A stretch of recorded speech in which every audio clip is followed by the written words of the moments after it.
Assalamualaikum warahmatullahi wabarakatuh. Perkenalkan, nama saya Vita, nama panggilan itu ya guys. Kalau pengen tahu nama panjangku, follow dulu IG ku.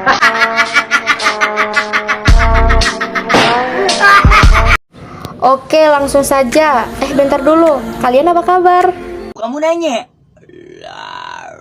Ente kadang-kadang ente ya. Baik, langsung saja. Karena lama-lama itu nggak baik, aku akan menjelaskan tentang materi format ilmu pengetahuan. Ada ilmu pengetahuan, konsep tentang pengetahuan, jenis-jenis pengetahuan, identitas ilmu pengetahuan, dan yang terakhir, pembagian ilmu pengetahuan. Baik, di sini saya akan menjelaskan tentang ilmu pengetahuan. Ilmu pengetahuan adalah suatu hasil tahu dari manusia atas penggabungan atau kerjasama antara suatu subjek yang mengetahui dan objek yang diketahui. Pengetahuan seseorang terhadap objek mempunyai intensitas atau tingkat yang berbeda-beda. Secara garis besar dibagi dalam 6 tingkat pengetahuan, yaitu 1. Tahu diartikan sebagai mengingat suatu materi yang telah ada atau dipelajari sebelumnya. 2. Memahami dapat diartikan sebagai suatu kemampuan seseorang dalam menjelaskan secara benar terkait objek yang diketahui dan dapat menginterpretasikan materi tersebut secara benar. 3. Aplikasi diartikan sebagai kemampuan dari seseorang yang telah menggunakan materi yang dipelajari pada situasi atau kondisi yang real. 4. Analisis adalah kemampuan seseorang untuk menjabarkan atau memisahkan suatu objek atau materi ke dalam komponen-komponen. 5. Sintetis menunjukkan suatu kemampuan seseorang untuk merangkum atau menghubungkan bagian-bagian di dalam suatu bentuk keseluruhan yang baru. 6.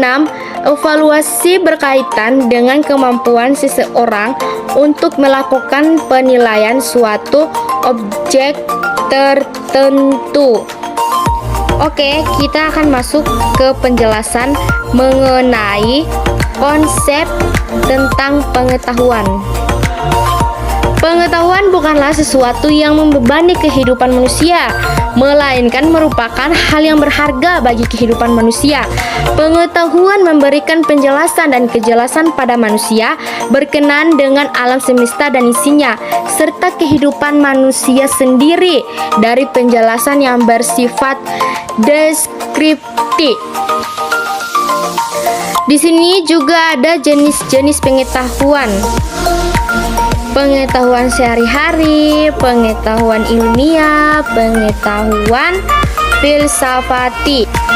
Pengetahuan sehari akan dapat mudah diperoleh, hasil segera dapat digunakan secara praktis.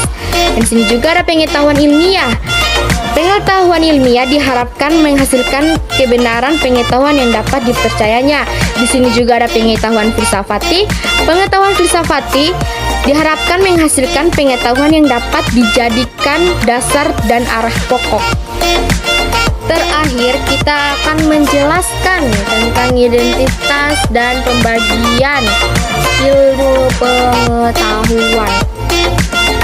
Identitas setiap jenis ilmu pengetahuan terbatas pada lingkup bidang yang dikajinya, terbatas pada aspek atau segi yang diamatinya, terbatas pada metode serta alat yang digunakannya, serta terbatas pada pendekatan yang digunakannya.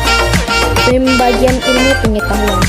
Ilmu pengetahuan seumumnya yang merupakan himpunan semua cabang ilmu, khusus sebagai suatu kebulatan. Cabang ilmu atau spesial pada umumnya juga telah tumbuh cukup luas sehingga dapat dibagi lebih terperinci menjadi beberapa ranting ilmu. Hanya itu yang bisa saya jelaskan. Mohon maaf bila ada yang kurang tepat dalam penjelasan saya. Wassalamualaikum warahmatullahi wabarakatuh.